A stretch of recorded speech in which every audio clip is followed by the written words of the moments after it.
Hello guys, so welcome back to my channel and welcome back here at Tokyo, Japan. So bali ito po ay lumabas po tayo sa may Tokyo train station. So we decided na mamasyal from Kamata. Kumuha kami ng ticket straight all the way to Tokyo at ito po nag-decide po kami na mamasyal-masyal dito sa may Tokyo. And this is Tokyo train station, like kapag lumabas po kayo at yan po yung mga makikita nyong view. So yan, naglakad-lakad lang po kami niyan since na wala po kaming schedule o hindi po kami nakapag-decide which area or which destination kami mamasyal. So ang sinabi namin, sige, diretso na lang tayo ng Tokyo at doon na lang tayo mamasyal-masyal. So yan, pagkalabas po namin ng Tokyo train station, yan po yung view na makikita po ninyo. It's talagang napakaganda, napakalinis at yan po yung mga gusali or buildings na makikita po ninyo. So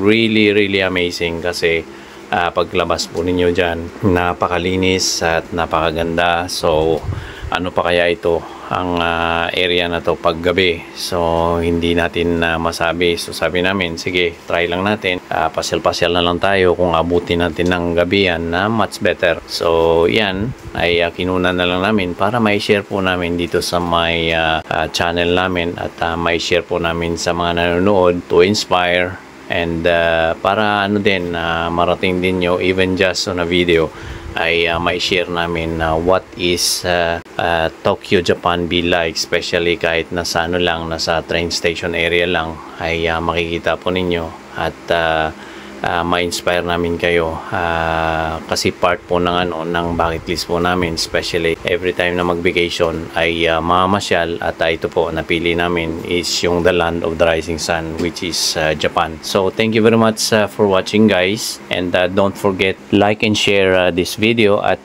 please comment down below kung taga saan po kayo para malaman ko po kung saan umabot tong video na to. Thank you and God bless everyone.